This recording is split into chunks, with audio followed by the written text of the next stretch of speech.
Steve Fezzik in studio, ladies and gentlemen, the only back-to-back winner of the Hilton Super Contest back in the day, and the worst human being ever on Twitter, but actually kind of nicer in real life. It's Steve Fezzik. How you doing, man? The irony is, Will Hill and I, we have this group text within the Bears on it also, and Todd's on it, and we quote The Big Lebowski, not a Christmas movie, nonstop, and you're on that. And I have no idea what we're talking about. One of the great scenes of all time is John Goodman takes a baseball bat to a sports car on the street, shouting obscenities. It could be the funniest scene I've ever seen in a movie, other than the bowling scene. Shomer Shabbos. I'll take your word for it. Hey, that guy might be a real, you know what, but he can really roll. Bowling reference. The only thing I know is the Shomer Shabbos stuff. Shomer Shabbos. Okay, before we get into now what Steve always does on the show is not only do you have your picks for Week 16 in the National Football League, but you also have your look-aheads for Week 17. But you were struck by a segment that I did earlier this week with Gina Fiore, who is an Advantage player. She was a dealer at a casino. She then decided to go to the other side, if you will. And one of the things she did for many, many years was hole carding. And you were struck by this conversation. Yeah. And well, what really stands out, if you can just find one thing that you can exploit and take advantage of that people are kind of unaware of, you can make so much more money. All these experts, they give you terrible advice. They're like, oh, it's fairly easy to create a top-down betting model, and all you need is some basic Python coding skills. And it's like that movie, The Running Man. Killian is lying to you. He's telling you how to win in the most ridiculous ways. How about Gina's method? Hey, wait for a dealer to, like 1 out of 300 dealers shows you their hole card, and now when you have 13 and the dealer has a 4-up, but they have a 6 in the hole, you hit your 13 against a 4, and the casino personnel are too square to realize, obviously, it's obvious, you must be a hole carder if you're winning, but they're like, that player's an idiot. They're hitting 13s against 4s, and they're standing on 16s against 9s. They must be like a nice and easy customer, and it just shows how just having one piece of knowledge most people don't have, you can win big. I think it's it's a great reminder for everybody, right? Because we do assume that's the thing. We listen. I know when you were talking about modelers, you say it with a certain tone to your voice. Well, it's just really hard. But it's real. That's what I wanted to get at. It's not the easiest for people. We also make the mistake, I think, when we hear that anybody has a model. For some reason, most people's brains immediately toggle to, well, that person must be smart or that person must be sharp. No, model is input in, and then whatever you put in, it spits out. Not all models are good, right? So it shouldn't be just the assumption that, if you model, you must be good. So it's hard. It's not foolproof, is what I'm getting at. And it can work, and then it can fail later on when the parameters of the world change. That's correct. It's a moving target at all times. That's right. Bob, for instance, the pioneer is coming on here momentarily constantly after you. Tweaking. Constantly tweaking over the years. Do you know how many conversations I had with Bob?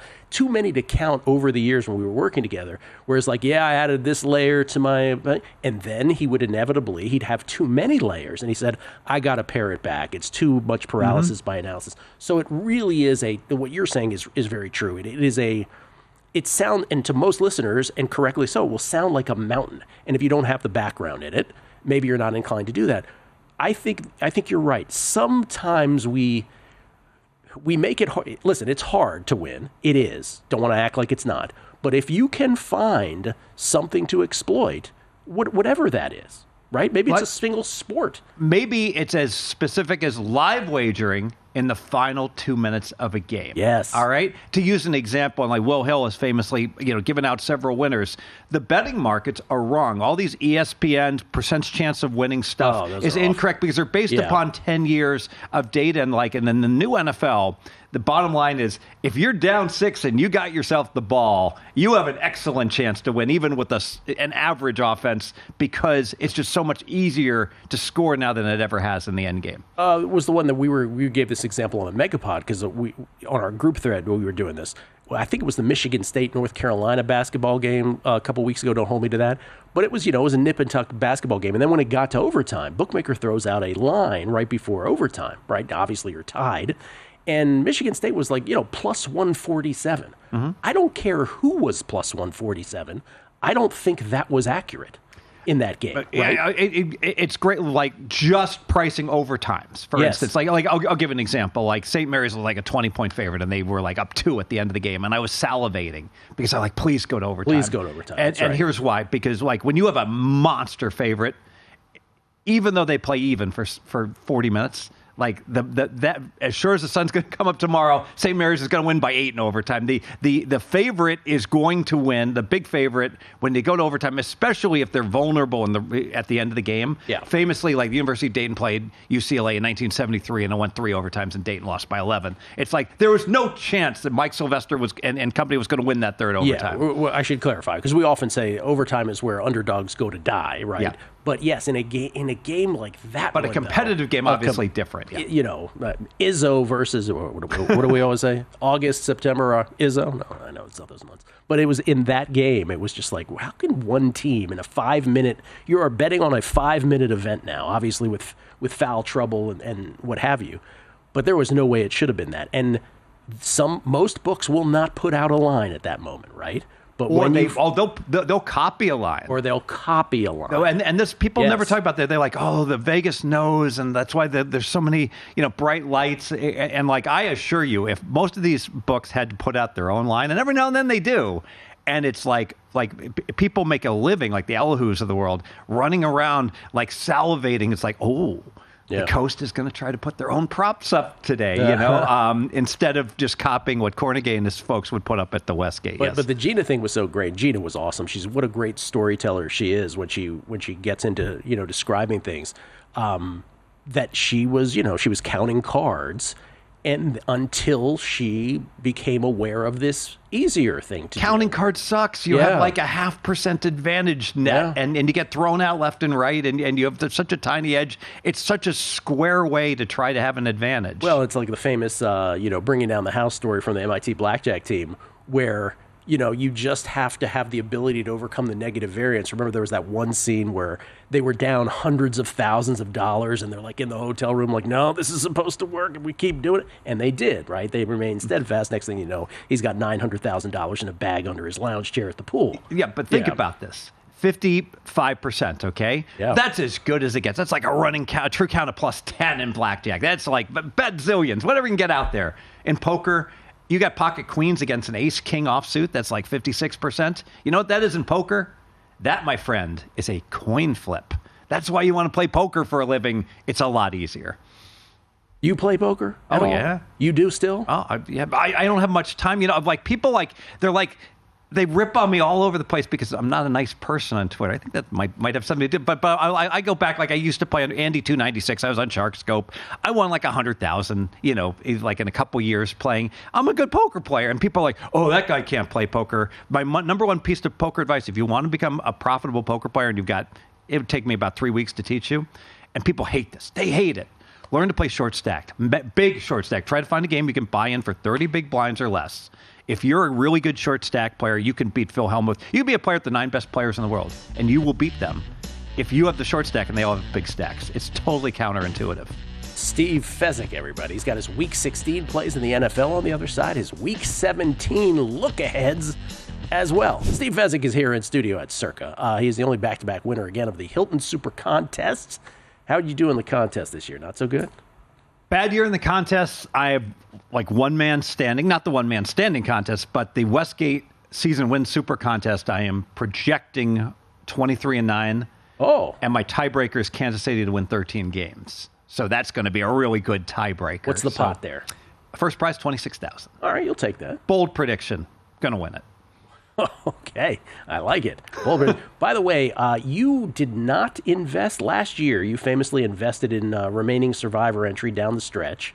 More famously than that, you ended up taking a photo with the check and also got yourself a jacket. You are not invested in anybody's this year? I am not. And Crack, he said he had some folks that were interested in the like. But frankly, what I found was It was just exhausting last year. Exhausting. Gilly and I would be sending him texts. Oh, my And I'd be like just the logistics of it, the taxation of it, the legality of like having an informal contract. And Greg Jones, nothing but great things to say about Greg and how that played out. And famously, we wound up getting the $2.3 million, and I was a part of that. But to your point, if you don't know the person, you have to trust the person, right? Yes, and I was lucky that I worked with a great guy like Greg, but it's just it's really hard to go from never working with someone at all to now like I was literally trying to talk Greg off the ledge a few weeks when he wanted to go for the whole pot and play for like an underdog like week 17.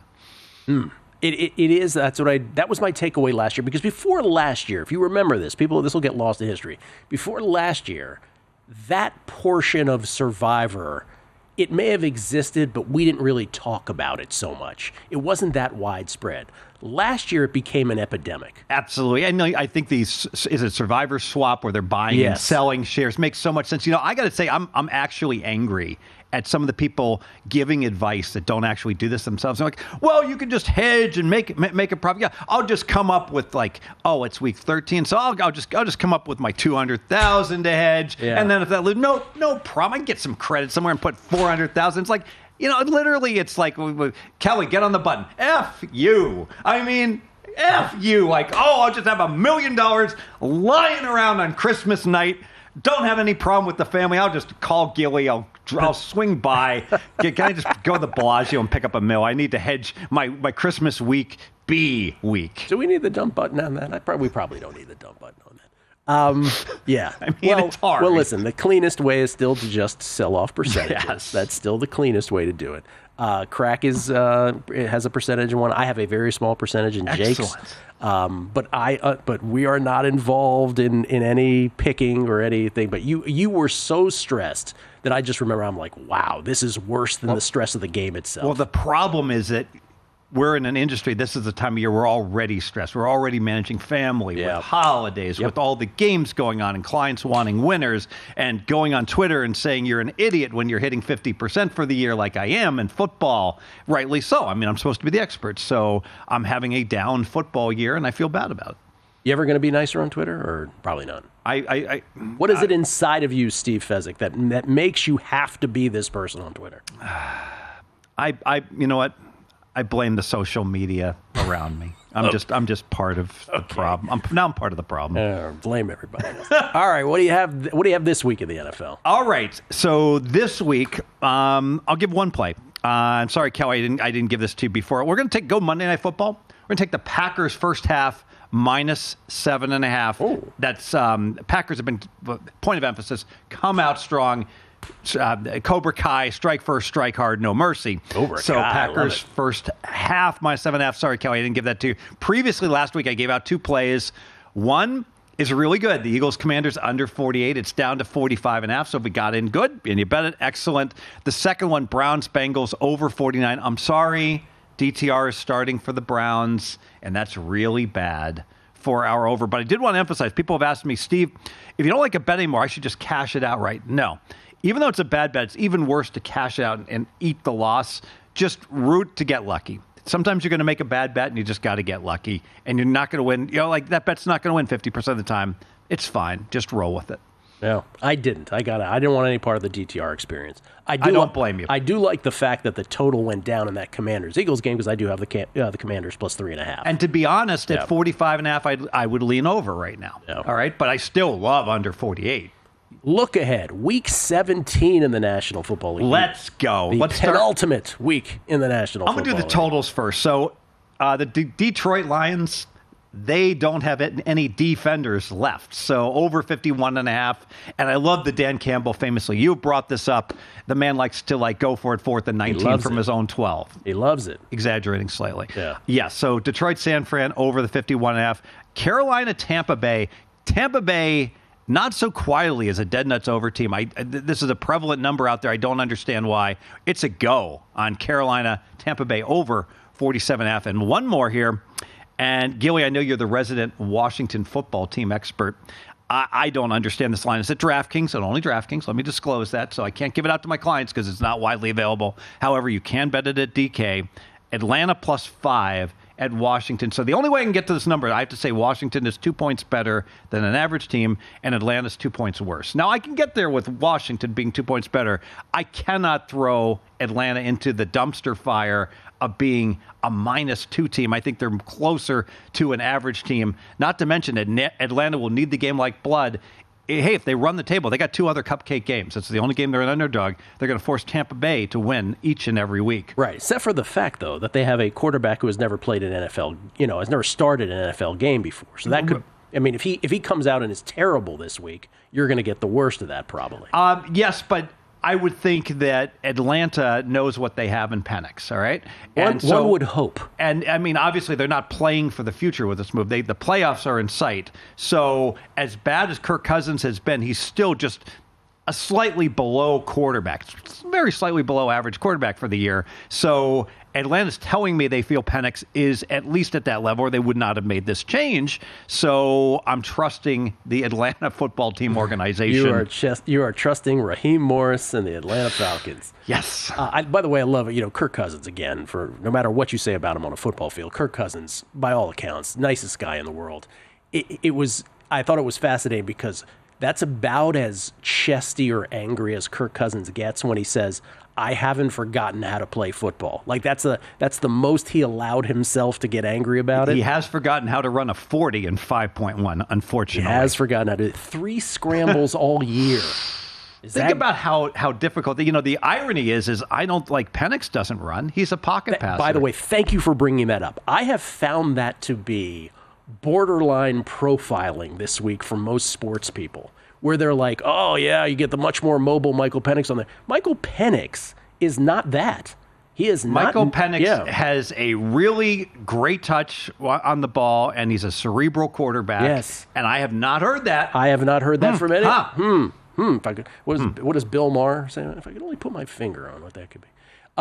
Okay, so next week, Falcons plus the points against the perhaps playoff-bound Washington Commodores. We'll see. Panthers, Buccaneers over 47.5, and the Lions, Niners over 51.5. Week 17 of the National Football League. And again, this week, you have the Browns, Bengals over 49. You got the Eagles and the Commodores under 48. That has moved, obviously. But you did take the Monday night game. I'm adding the Packers, not for the game, but for the first half, -7.5, widely available. It won't be.